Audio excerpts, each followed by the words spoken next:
Oh, so if they get married, she's going to be Sea Musk?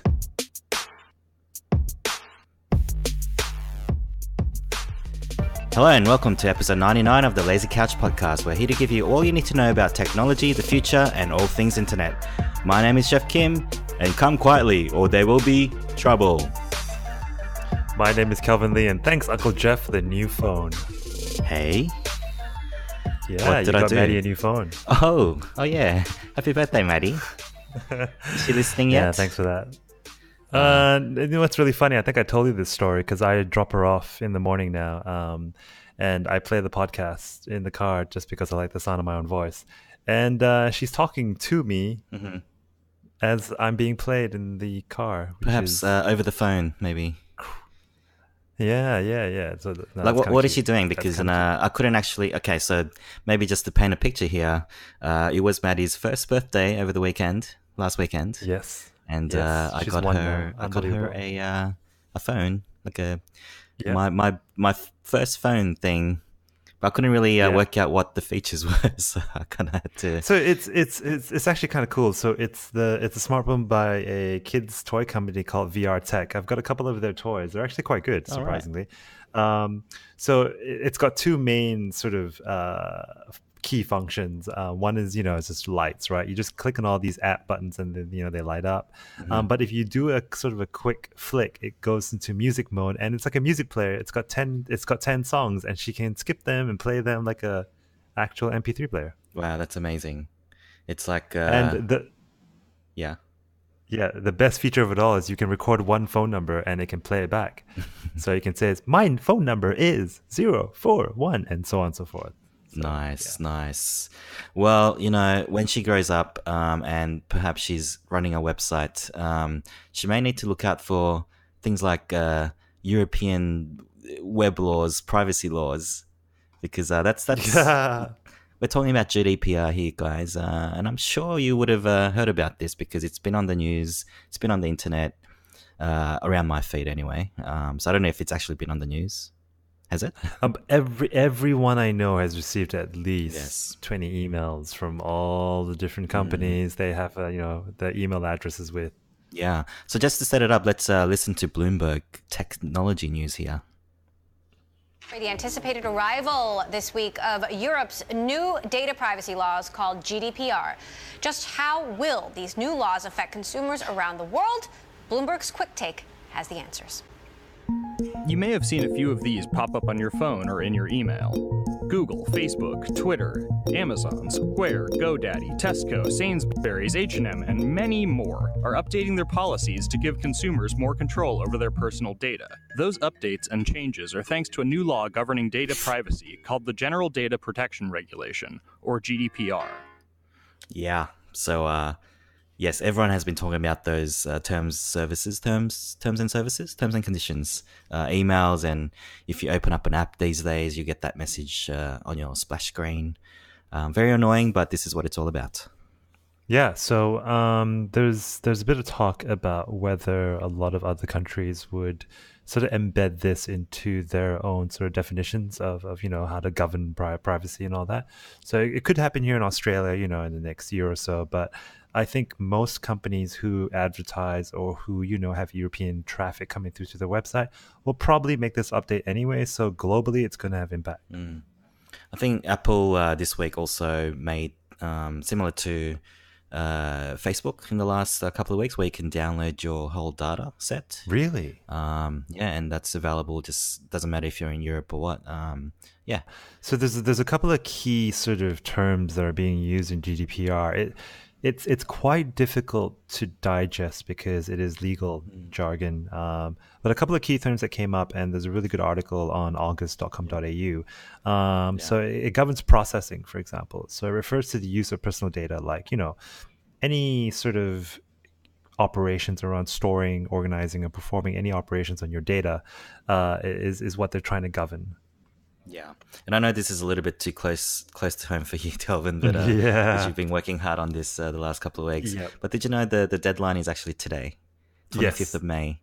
I do know that, unfortunately. Yeah, so I think the penalties are like millions of euros, or like 4% of an annual profit for a company. So quite hefty. Yeah, and it's a wake up call for a lot of companies, and it's putting a lot of companies in a really funny position because a lot of these companies in their privacy changes are encouraging people to, hey, if you really want to delete your information, you can actually delete all your cookies and stop accepting cookies. Yeah. Which makes it a big problem for a lot of companies because cookies are the foundations of how we provide certain web experiences to you. Like, Facebook without cookies wouldn't run. You'll have to remember your password again. And a lot of other things depend on information that they have on you to give you a good experience. So you are giving up a little bit depending on, how much you're willing to give up for a better web experience. Yeah, but I think the whole point is just being more upfront about it and making sure the terms of service is very clear and the user does have control over all that information, right? And so I think and to be honest, a lot of companies are doing really well. Like I know Ferrari, a friend of mine was telling me, is giving them the option to delete all their data, and it will happen in 7 days. What does it do for Ferrari? I don't know. Okay, there you go, Ferrari.com. Yeah, there you go. Yeah. So, we're back for episode 99. Yeah. We made it. Yeah, well done, Kelvin. I know. Yeah, so hopefully this is being heard out on the internet. Hopefully you're enjoying the new format. We've got a lot of clips lined up. I'm not sure where to start here, Kelvin. Where do you want to go? I think web. Let's see. What do we have? I've got a bit of Musk Watch. Yeah, let's do that. We'll kick it off. I think it's a good segue into my next clip. So let's do that. Oh, excellent. Okay, so this is a couple of weeks old now, this news, but the Met Gala. Do you know about this, Kelvin? Unfortunately, I also do. I work with someone who's new in our team, and apparently this is the fashion show to be at. Yeah, so Elon Musk apparently was there with all the celebrities, and here's some news on that.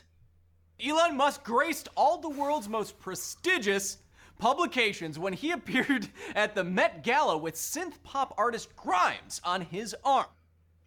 Grimes, that's right. I've actually seen Grimes live.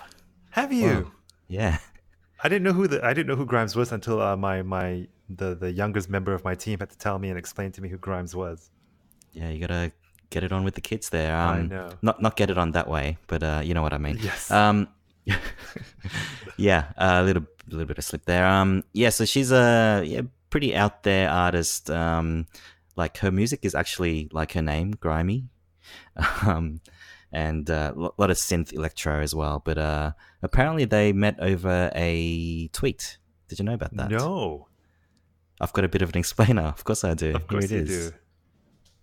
Look, some people might find this matching strange. They might think it's weird. They might think it's odd, but they actually met over a shared dorky joke that married the artificial intelligence thought experiment Roko's Basilisk with the extravagant 18th century art style Rococo, thus creating Rococo's Basilisk. You know, that classic joke. Yeah, that classic joke. Wow. Just like the Halo one from the last week's episode. I still don't get it.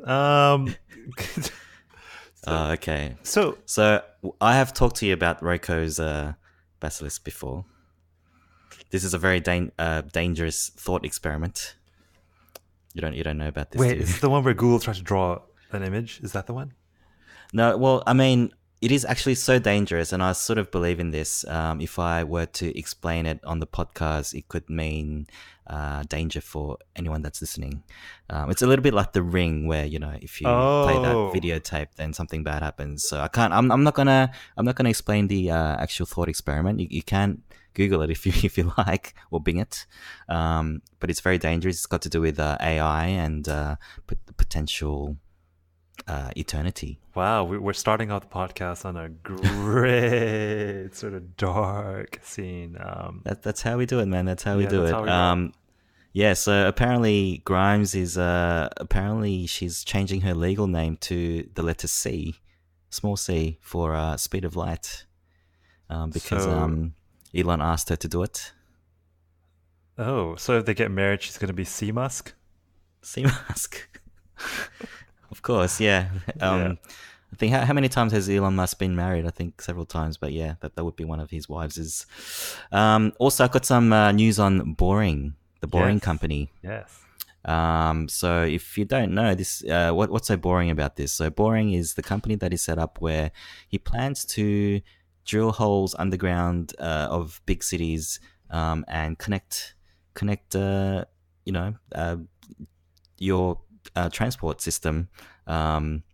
I think that the slight change is that instead of having your car and go underneath in the tunnel by yourself, it's going to be almost like catching a bus, and then you take a trip down the tunnels.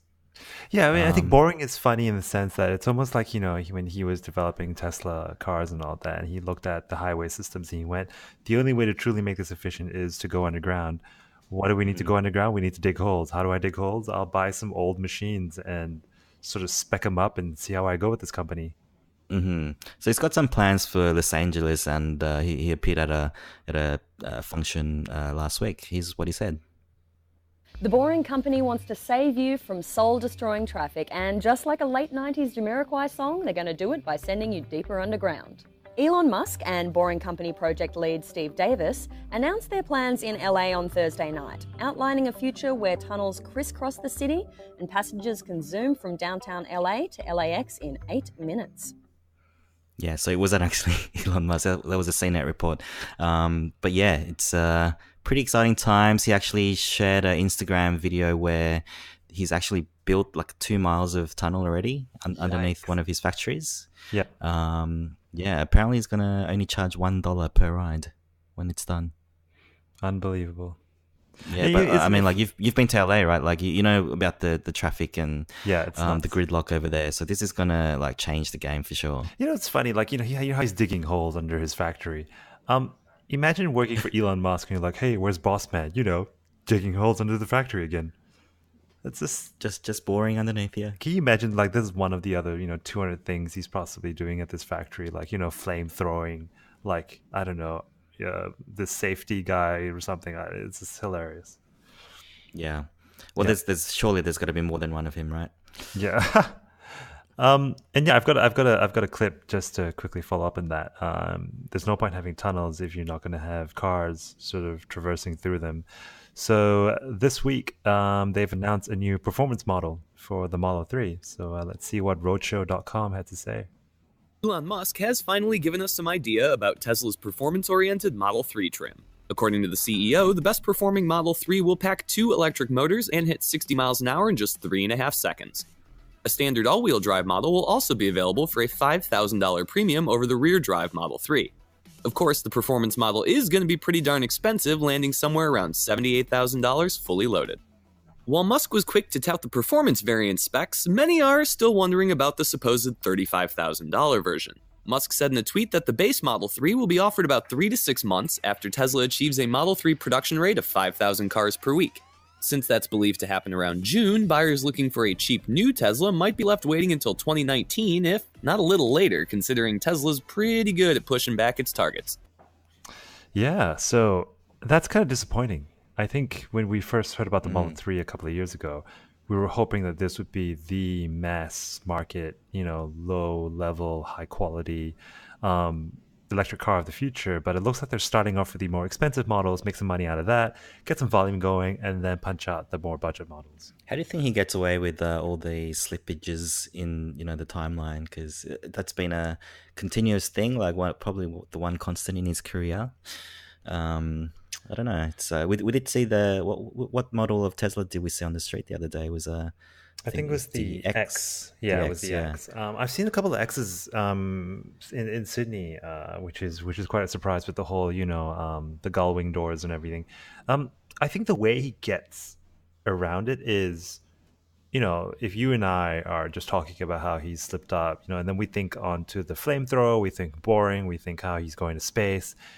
He gets away with it because he's doing all these other great things, and you're like, if he's going to send us to Mars, what's a couple of months away from my next Model 3? Yeah, but has real life impacts on people that have pre-ordered. They're genuine fans of the product, and they just gotta wait all this time. I think it's been at least 2 years since that announcement, right? Yeah, and I'm going to make a huge assumption here. The Model 3 is not going to be anyone's first car, if that makes sense. This is like a second car to my GMC 4-wheel drive that I have sitting in my 6-car garage. So a lot of the people who drop the $78,000 on the performance iteration, it's almost like I want to make this assumption that they can afford it and they're willing to wait. Yeah. And hello, Leo Laporte, because you're probably going to get one straight away. But that's the demographic, isn't it?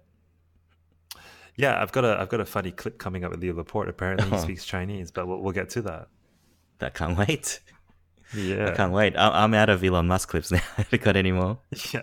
I think what's really worth to talk about as well is Musk Watch. And the fact the show, yes. Yeah, and the fact that there's actually a show that does nothing but watch Elon Musk.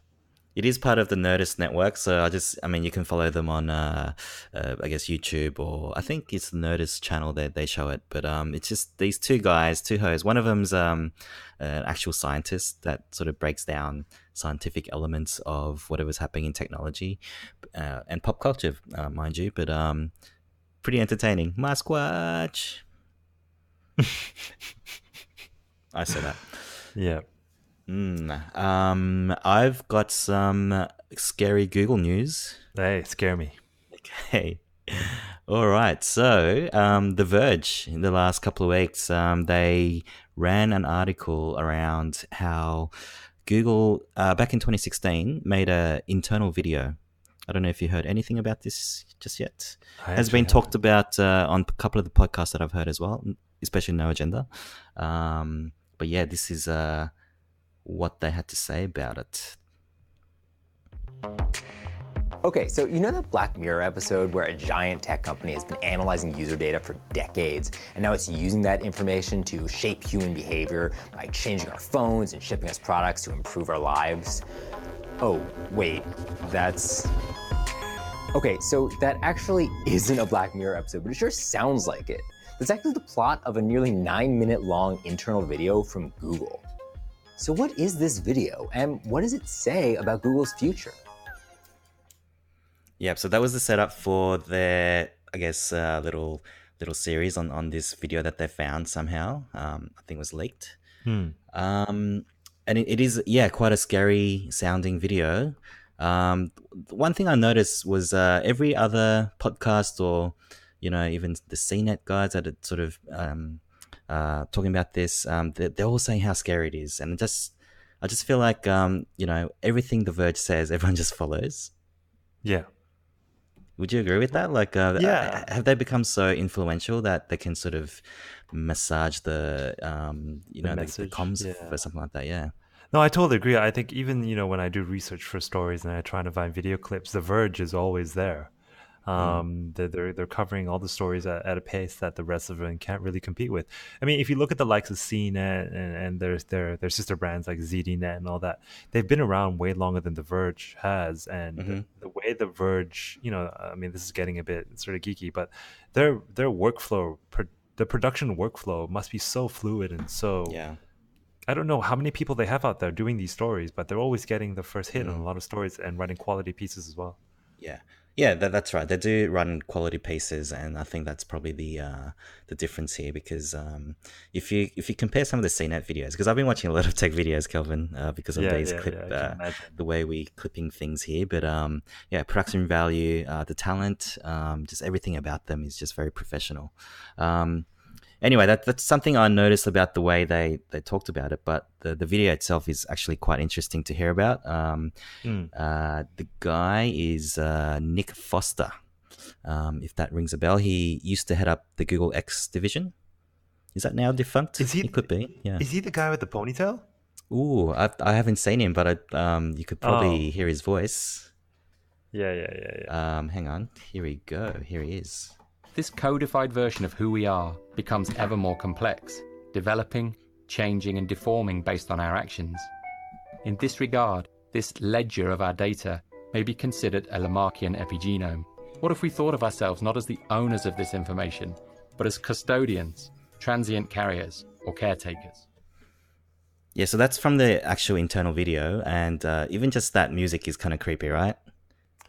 Yeah, it's like they really need to think about these things when they make these choices. And you know what? Part of me thinks they know Like it's when people do scary movies, like the sound is part of the horror. You know what I mean? And they know the effect sounds have on these things, and I don't know what the thought process is behind that. Yeah.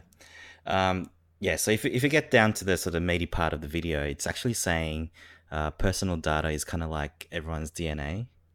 And I think this is where, people have been creeped out by this. I think Google officially wrote back to The Verge saying that this is nothing more than a thought experiment.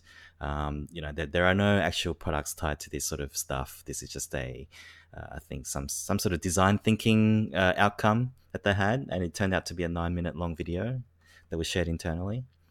So yeah, interesting. It's a lot of work for a 9-minute video. Yeah, but yeah, go. I'll link that in the notes, and it's worth watching and seeing how The Verge kind of like massages these things, because they're very influential, I find. Yeah. Should we move on to Microsoft? Do you have any other Google clips you wanna talk about? Yeah, let's go to Microsoft. Right. So, we spoke about Build, we spoke about the Google I/O in our last episode, and I think we're both unanimous in our views in the sense that Google was really kicking ass. So how is Microsoft going to keep up? And this could be a start. So let's hear what Digital Trends have to say about that. Looks like Google's impressive duplex demo has other tech giants racing to bolster their AI efforts. As News Out Today shows, Microsoft has scooped up conversational AI developer Semantic Machines. VentureBeat says Semantic Machines specializes in AI speech synthesis, deep learning, and natural language processing, 3 key areas of development that were clearly on display in the Google duplex demo. Among the employees reeled in by the buyout is Larry Gillick, former chief scientist in charge of developing series talents at Apple. Some AI-heavy hitters from Stanford and Cal Berkeley are also included in the roster. Speaking of Berkeley, a blog post by a Microsoft AI CTO said research will continue at a center of excellence in Berkeley. Semantic Machines first formed up just 4 years ago. Terms of the deal were not disclosed. So Microsoft have purchased a company called Semantic Machines, and it looks like there are some huge heavy hitters there from, like University of California at Berkeley. So they've taken a very academic approach to this.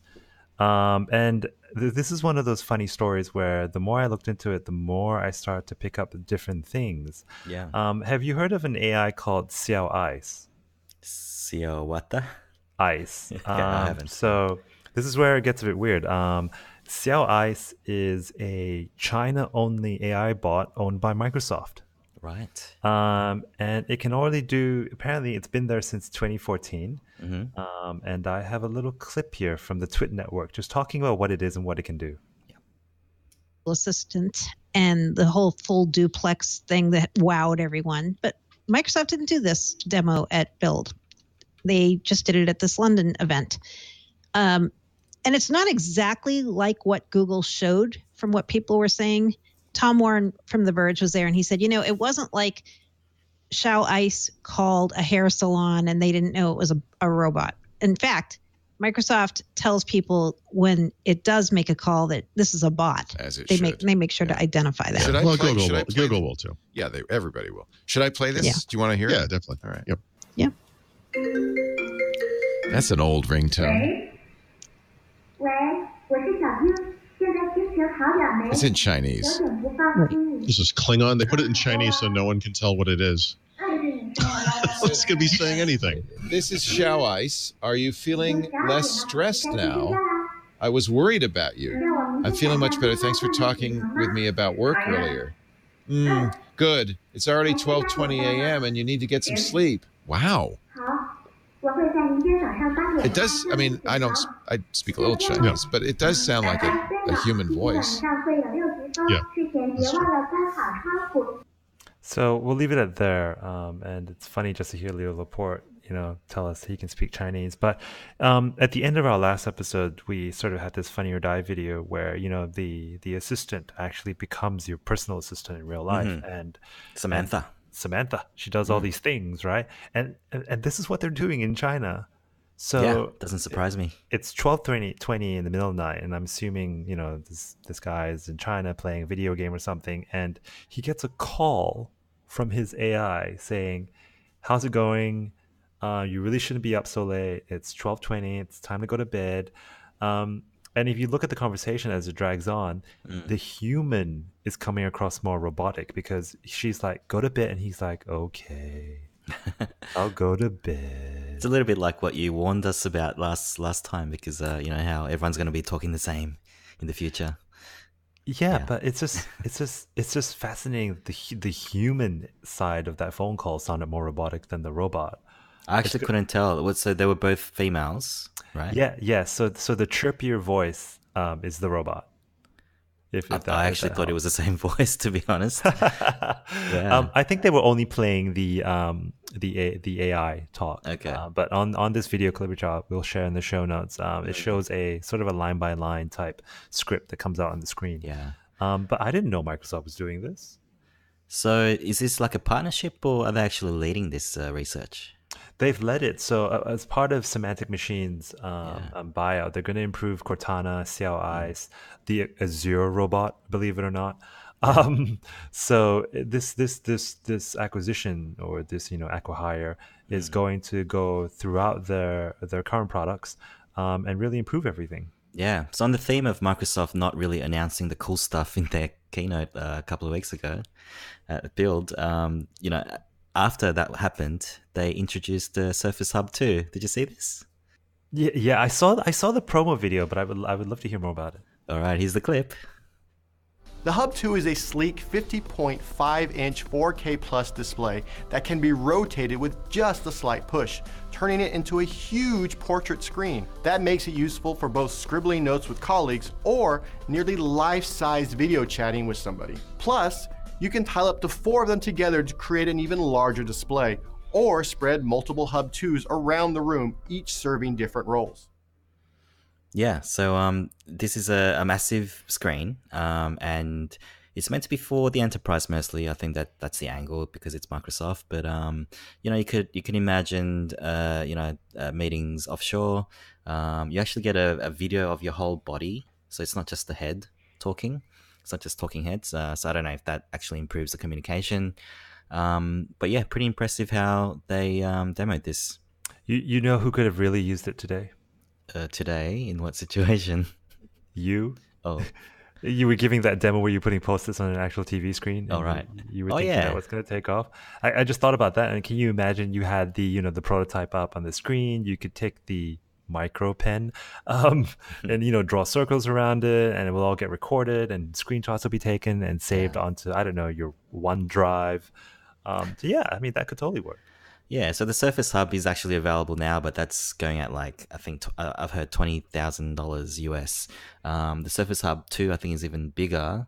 It's ways off. It's still like probably in POC or whatever, or the betas, but probably not going to have it till 2019. So something. But I love it how your video suggests we should stick 4 together to make a mega screen worth $100,000. Sure. Sure, everyone can do that. Well, I think the important thing here, I think the Engadget guy was talking about this as well later in the video, how the pricing is going to be very important. So if it's going to be another 15, 20 grand, then forget about it. If it's more like I don't know, more like I don't know, 3,000, 4,000, that's quite I don't know, that's a big goal to have, but I think that's becomes a bit more affordable for most companies, right? Yeah, and talking about cool Microsoft stuff, you've seen the Xbox Adaptive Controller. Ooh. So I've got a clip on that. So what the Adaptive Controller is a way for people with disabilities to play video games. So let's have a listen. Welcome to the Inclusive Tech Lab. We've built this space to show people what it's like to be a gamer with disabilities. When people come here, we want how gamers with disabilities play games, and we want them to leave and intentionally include gamers with disabilities in the products that we create. This is our Xbox controller. We love this controller. And we know when we look through this lens of the social model of disability that if one of our customers doesn't have the ability to do any of this, that this is the disability. And that's what we're looking at solving. This is the Xbox Adaptive Controller. What we designed here was basically all of the alternate use cases. This controller is meant to be easy to use, extensible, and readily available. The extensibility of this device comes from the fact that on the back, you can export every button from the controller to a standard switch interface.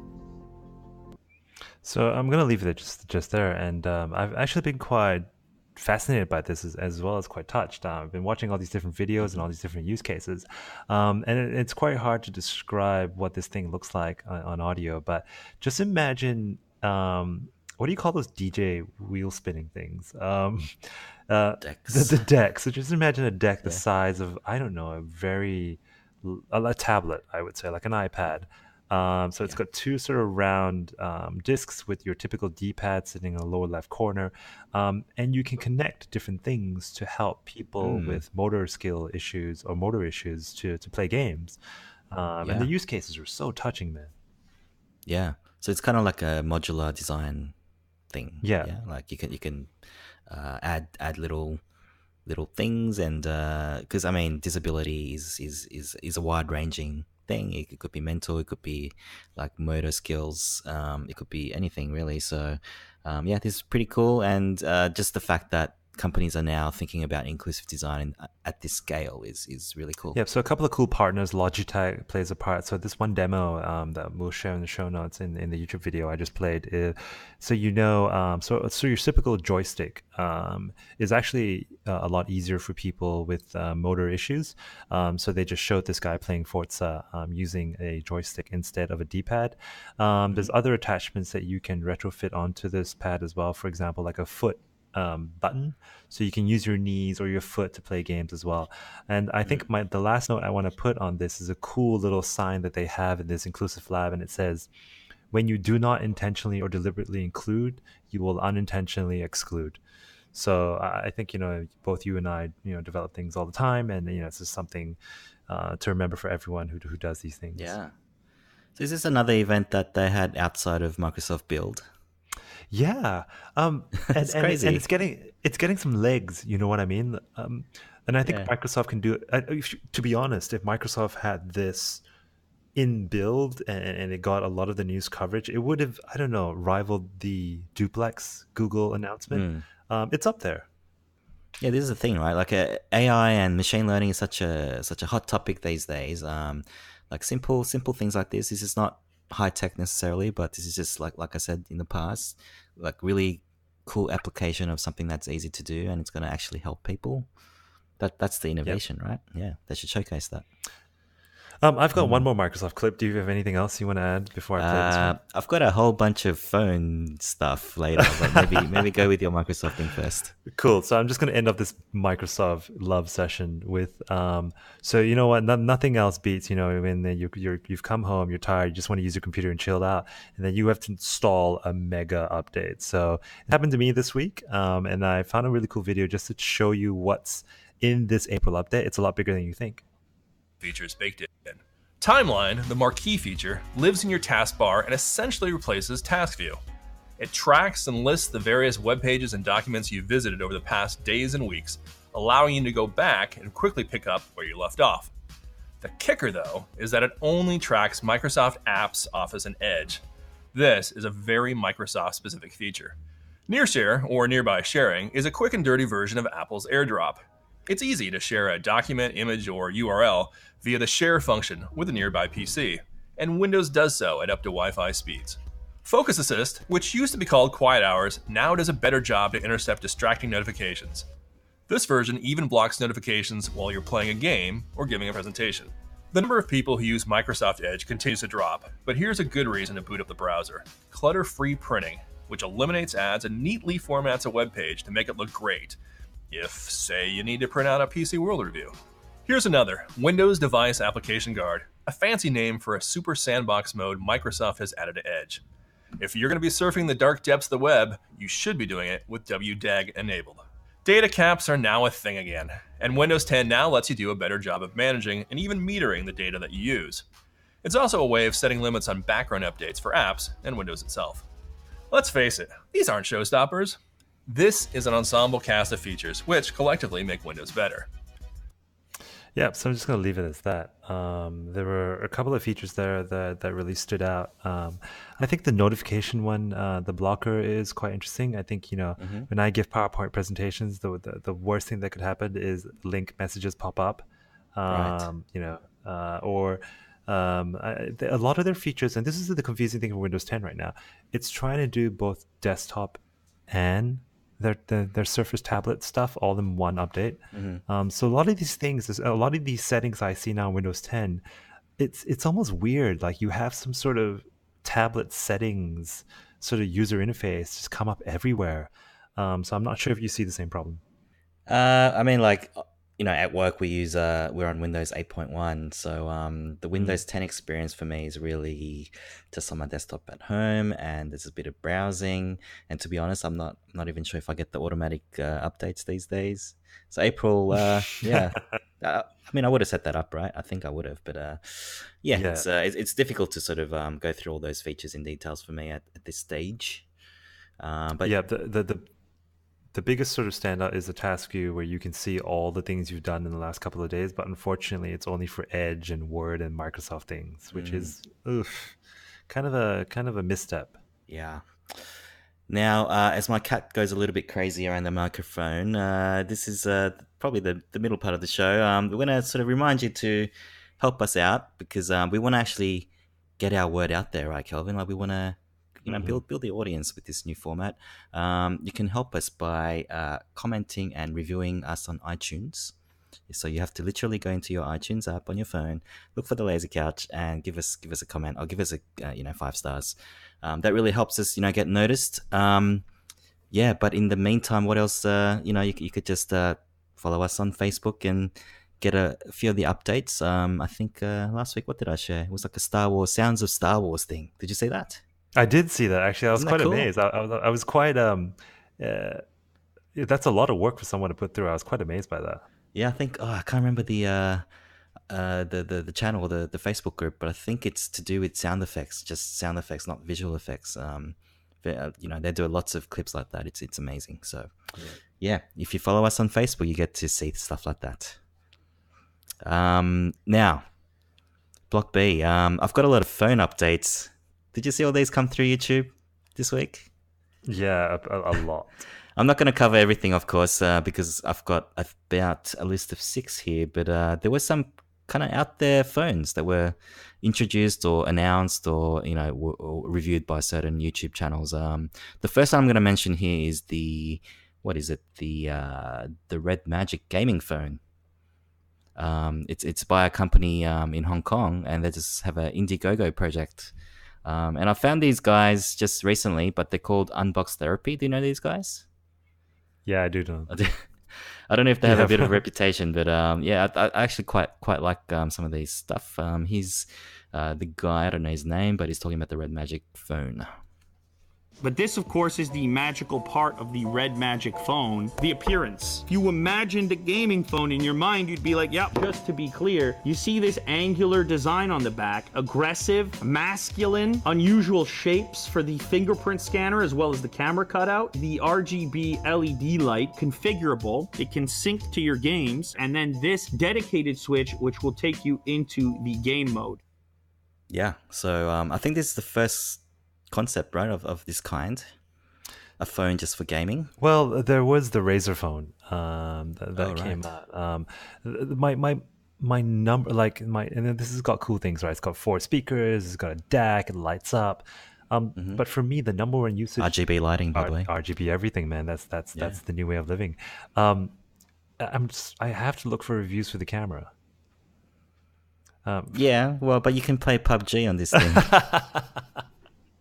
Actually, this whole video was actually sponsored by PUBG, because apparently he must have millions of followers, and he gets sponsored by all these companies, and PUBG said, hey, we want to sponsor you, is there a phone that you can unbox? Do you think it'll go well? So I don't know, maybe it was all kind of planned, but apparently really smooth It looked pretty cool. Yeah, for listeners who don't know what PUBG is, huge, massive multiplayer online first-person shooter game. If that all sounds like gibberish to you, we might have to dedicate maybe episode 101 to a little bit of PUBG. I've been playing a little bit of it, and it's a great concept. And the amount of money they're making right now is insane. Battle Royale. Yeah. Actually, which one's making more money? PUBG or what's the other one? Fortnite. Fortnite has more players, but I think PUBG has more serious gamers. I think Fortnite feels like it's a bit more like esports friendly. That's right. That'd be fair to say. Yeah. Okay. Definitely. I have another Red related phone here. The Red, the Red cameras. Yes. They're releasing a phone. Do you know about this? See, that's where I got a bit confused. I thought the Red Magic was the Red phone, but no. Sorry. It's the RED Hydrogen One. Here's Dieter Bohn from Dieter Bohn. Dieter's Bone. Yeah, that's great. Hey Dieter, here's your bone. He's from The Verge. Here he is. Okay, so I've looked at the phone, but more importantly, I've looked at the display, and it is actually kind of impressive. What RED has done is they have taken the standard 2-camera setup, which everybody does when they're doing 3D, and then they interpolate the stuff in between. So that when you are moving the phone back and forth, you can actually see it without it having it jump and stutter like a standard lenticular display, which is pretty neat. I looked at a bunch of video loops, which are pretty easy to do. I also did a live video chat. So using the two front-facing cameras, I was able to see a holographic image of myself and a holographic image of the other person that I was chatting with. Holographic, man. It's here. Holographic. It's here. Yes, on a phone. Can't believe this is happening in my lifetime. They weren't able to actually demo the screen because apparently, on the camera it doesn't come out. Yeah. They couldn't even show the screen itself. Even when the holographic images weren't on there, so just the sides and the back. But like I've seen a couple of videos around this, and then everyone's like, "Yes, it's an actual hologram floating above the screen." Yeah, and it's called 4V holographic video. It's so it shows you holographic video content without the need for 3D glasses, and H4V is just their holographic file format. So it's all in the camera, like I said. You know what I mean? I think phones with unique cameras like this would do very well. Yeah, and that's the cool thing. I think. I normally wouldn't, talk about phones like this, but I thought these were a couple of phones that came out that I saw with, sort of specialized use cases, right? So one for gaming, if you're into games, then yeah, go for that. But yeah, this is a totally new technology that RED's developed. I do have a follow-up clip where they're also developing an 8K camera just for this phone, and it's going to be like a VR type of experience. So he's Engadget talking about that. RED is getting ready to unveil its much-anticipated Hydrogen One smartphone with a crazy holographic screen and brash industrial design. But that's not all, as we found out today. It's working with a company called Lucid on a 3D prosumer camera that can capture images in 8K and then display them on the Hydrogen One. Yes, it's all sort of coming together, and for me, like RED is sort of out of left field for me. Like didn't know they were doing stuff like this. They're prosumer sort of products, right? Like we wouldn't really buy something like this as non-professionals in media. Yeah, and I think the prices of these things are, will give you a better idea. So the Hydrogen One is going to go for $1,200 USD for the aluminium version, or the Americans like to say aluminum, and $1,600 for the titanium version. So this is just for the phone. And to really get a good flavor of what the RED cameras can do, I mean, MKBHD is obviously the biggest sort of ambassador for these products. And the number one thing you realize about RED cameras is how modular they are. So you can buy different batteries, different lenses. So I think they're going to do this with the phone, starting with Hydrogen One, in the sense that now you have a phone. I want you to connect it to this 8K behemoth that will cost, I'm guessing here, 20 or 30 grand to shoot 8K 3D videos. I mean, people barely have a 4K screen, and you want them to display 8K 3D video footage. Yeah. So that's 2018, but by 2021, it might be 500. I don't know. Yeah. I mean, like, it'd be interesting to see if this takes off. But I just want to see an actual hologram. Yeah, me too. Like those Komodo beads in Black Panther. You still haven't seen it. I have you? watched it. Okay. Don't ruin it for Watched me. it. Damn it. No, but you've seen the whole. Yeah. Anyway. Yeah, no, I can imagine. Yes, that's right. There's some other phone news like the HTC U12 Plus. Apparently, it comes with a translucent back blue color. There's also the OnePlus 6, which is very similar to the Galaxy S9. Has a notch up apparently, but you could actually, in the settings, you can take that out. It's not so much taking out the notch; it's like adding to the notch, isn't it? Yeah, or the size of the notch. I mean, what's a good notch these days? What's the going depth of a notch? Yeah, as I was just kind of reading all the reviews about the Xiaomi, it's funny that it's being referred to as the natural sort of successor to the Nexus line, which doesn't exist anymore by Google. It's all about Pixel, and it's all about creating really affordable high-end phones. And I think Xiaomi has that market cornered for now. Yeah. There's a Nokia phone as well. There's Nokia 8 Sirocco. The best thing about this is that it's pure Android, and apparently has a really weird aspect ratio. Like it feels really wide in your hand, and yeah, bit clunky. But that's Nokia, I suppose. Did you say you had a Xiaomi clip? No. I did look at all the videos, and you know what? It kind of, they all go through the specs, they all go through the cameras, but none of these really jump out. I think you've covered all the really good ones, like all the Red phones. And you know what? I don't know how one Red company is allowing another Red company to get away with calling it Red. I'll be interested. They say the Red camera is capital RED, whereas the Hong Kong one is Red Magic. Yeah, still too close for comfort in my view. I didn't actually even realize that was happening. I can clearly see that in the notes now. Where do you want to go from here, Kelvin? You got some new stuff happening? Yeah, I've got some local news that affected me personally. Yes, that's good. Here. I've got a couple. Yeah, Go so for it. obviously Telstra had another outage this week. So obviously. I've got, and you know what, you'd be surprised how this affects people. So I've got some Channel 9 footage here with some on the street interviews. Ooh. So this is going to be tricky because I'm not running it off YouTube. It's on the Channel 9 news site. We've never been more connected until we're not, at least if you're a Telstra customer. It makes it a bit hard because I do run a business, so can't contact clients, they can't contact me. The only way I find the jobs is in Google Map. So I don't have data and I cannot call anyone. When you're paying a lot for a service, you expect it to be up and functioning. Around 10 this morning, Telstra's mobile network went down in every major capital. It was more than 2 hours before services started to Yeah, so I'm going to leave it at that, but that guy was Korean, did you say? Sounded like it. No, he was actually Uber driver? Indian. No, he's a delivery guy. Sorry. So, but that's the thing, right? Like, you can't, well, I'm sure a lot of businesses do now, but he's like, if I don't have Google Maps, I don't know what to do. I mean, do I pull out a map? What do I do?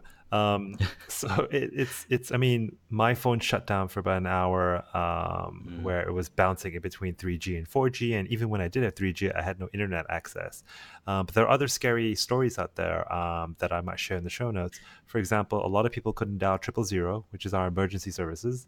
And the funniest story of the week related to this is people under home arrest who have those ankle, what do you call those?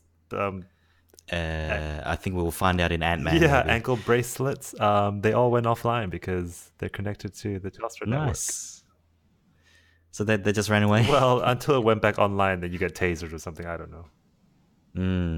So I think this wasn't the first time it's happened this month in terms of O usage. I think previously there was a lightning strike that took that out. Like, I can see a photo of a burnt ground here. So I don't know. Like, do you blame Telstra? Like, is this expected? It's 2018. Is this something that people around the world should have, access to 24/7, 365 days of the year? I don't know. And that's the funny thing. And while I was doing some research in this topic, looking for reasons about why this happened, I did come across a clip that I think was quite funny. So I'm just going to play it now. Let me know what you think and we'll talk about it. This is Telstra's aging copper network, the gateway to your home phone and internet. These pits have been nicknamed Baghdad by contractors because of the plastic bags used that are in theory supposed to keep the water out. Telstra says it spends hundreds of millions of dollars maintaining the copper network.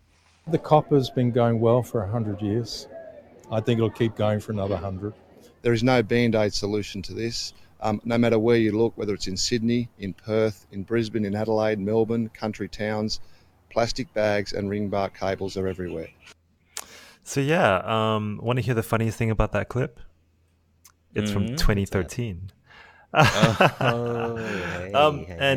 I, I'm going to do a bit of a media sort of dissect here.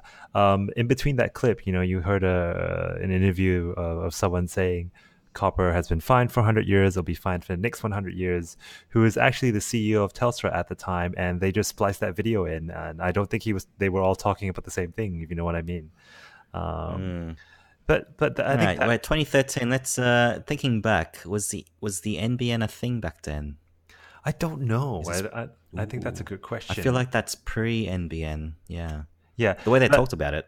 Yeah. So you know what I mean? Like, but it does show how hard it is to roll out good telecommunication in a country that's so vast. So the odd hiccups between all these large communication centers and towers falling over, software issues, it's technology. So you know what, I almost accept a certain level of failure. Yeah. But I mean, it was just, for me, we were all in the office. I couldn't, I didn't think it was a wide, I thought it was just my phone or maybe my account or something like that. And I just couldn't access my email for, about 30 minutes when I was in a meeting. So that was my impact. But yeah, is this reason enough for people to just give us our money back, blah, blah, blah? Don't really know. I'm sure some people were actually affected, like businesses, but yeah.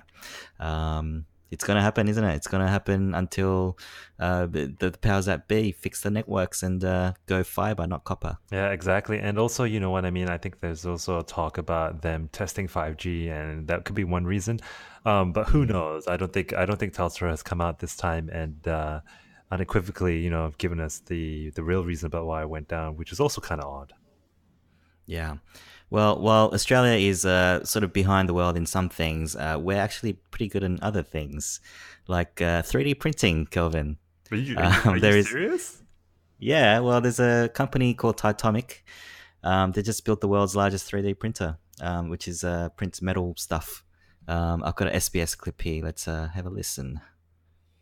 It's a 3D printer like none that's ever been seen before. And when it comes to what it's capable of manufacturing, the mind boggles. Right through to very large scale stuff, a lot of defence work, aerospace work, and then even shipbuilding, where we even had inquiries where we're looking at basically ship hulls in the future too. So there's basically no limit to what the scale and size of what we can do. The ship holes. Did I hear shitholes or ship holes? I had to include that part because you couldn't really tell. No, I love the pace of this guy's voice. It boggles the mind. I'm like, really? Boggle? Is that a 21st century word? Like boggle? Do we still use that these days? Oh, it's fascinating. I haven't played that game for ages. He did say something like, "This is 10 times bigger than the previous largest," which is kind of cool. Yeah. Don't forget you can repair shitholes with it, so that's pretty big. All right. Did you know that though this company, they print the frames of bikes right now? Really? Yes. Like motorcycles or push bikes? Bicycles, as in, yeah. Okay. Push bikes. Gotcha. That's pretty cool. So I think it's a company to look out for. I think if they want to build ships, what's next? It could be satellites. It could be Australia's just about to enter the space race as well. 50 years behind there. We're also leading quantum computing. Yeah. Yeah, Australia of the Year. Oh God, I forgot her name again, but she was actually in the office the other day, presenting about quantum computing and how how there's all these companies sponsoring them, she will go down in history as the godmother of quantum computing. That's I think that's fact. So good on us. And you and I had Good a on us. masterclass in the basics of quantum computing about a week or a half ago, and I still don't really understand the whole concept of it. So, I mean, I do hear good news coming out of our University of Old, the UNSW, and a lot of quantum computing sort of advances coming out of that. So that's kind of cool. Yeah. Now we're getting towards the end, Kelvin. I want to do maybe like a slight follow-up. Last time we talked about how Facebook are going to hire 20,000 extra people. And we kind of wondered, how many people do Facebook have now? Actually, I didn't look into that, but I wanted to sort of demonstrate how fast a company could grow by this little clip from Jeff Bezos. He was actually talking at a summit in Berlin, but here he is. In 2010, just 8 years ago, we had 30,000 employees. So in the last 8 years, we've gone from 30,000 employees to 560,000 employees. So for us, it's kind of, in my mind, I'm still delivering the packages to the post office myself. You see what I'm saying? I still have all the memories of, hoping that one day we could afford a forklift. Yeah, 30,000 to 560,000 in 8 years. I actually did look up the Facebook employee number. If I remember correctly, it was less than 20,000. It was like 18,000. Yeah. Oh, right now, so they're going to double. Okay. Yeah, I mean, Jeff is the richest man on earth right now, isn't he? And that's what it takes, people. So if you have a company, you have to grow it to 500,000 in 8 years. Yeah. I mean, there's a lot of, factory labor involved there as well, but eventually they're going to be obsolete too, right? This week I've watched a lot of things that was kind of anti-Amazon. I don't know if you saw a lot of that, but Bernie Sanders, he's back in the picture for some reason. Feel the burn. Feel the burn. Yeah, good one. This is he actually tweeted this video out. Can't remember if he talks in it, but here he is.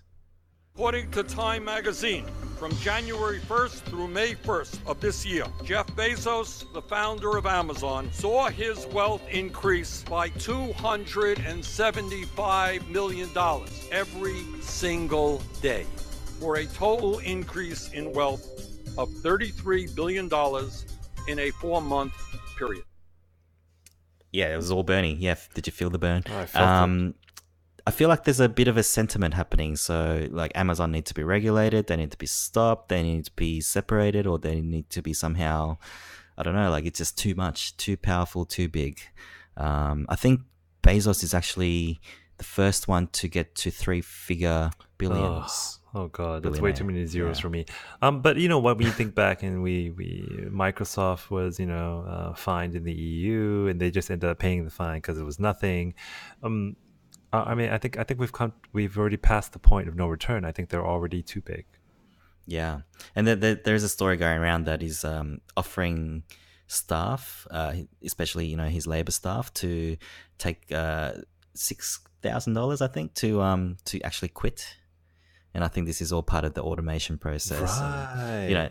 560,000. How are you going to fire 560,000 people? So I don't know. It's there's a lot of ethical questions happening around Bezos and Amazon right now, and I think it's something to track over the next few months. I mean, that is a lot of people, though. 500,000. That's a country. You know what I mean? Yeah, that's nuts. That's I'm just still trying to process that. I've got. Do you have any more? I've got one quick one. Yeah, I'm clipped out, man. Clipped out. All right, I'm gonna go for IS actor. IS actor. Zaktar, yeah. He used to be part of the Daily Tech News show, and now he's at CNET. But here's what he said about YouTube Red. YouTube Red is dead. Replacing it will be some confusion, but that's why you and I are going to sort this out. Bring up the chart from Google. There are 2 services rising from the ashes of Red. One is YouTube Premium, which gives you ad-free videos, originals, and the ability to download media. That will cost $11.99 per month, which is $2 more than Red. If you are already a YouTube Red member, you get YouTube Premium at the old $9.99 price. Yeah, so i.e., nothing changes except for the name.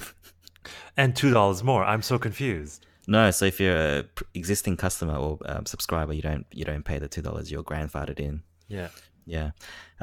So, but I mean, we both use YouTube Red. Previously YouTube Red, now YouTube Premium. So we stick to the $9.99. Is that $9.99 in Australia as well? I think it is. It is actually. And I've got a PSA as well for this. And hopefully they keep this. You can actually get a family plan for $15.99, and you get to add 6 people to it. So if you know 5 friends who could, benefit from your generosity, I say do that and just add the 5 Gmail addresses onto it, and everyone's got YouTube Premium.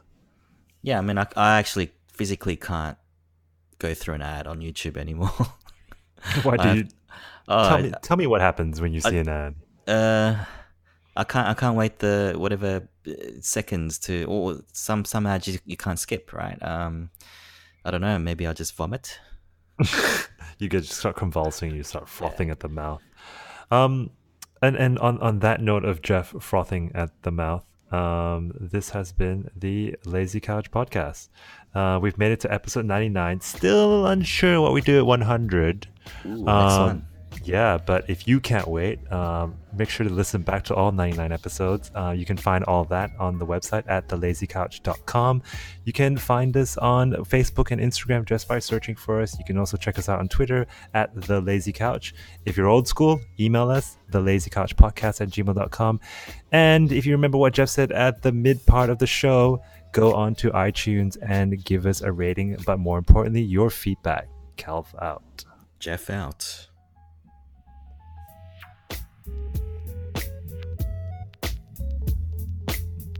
Oh yeah.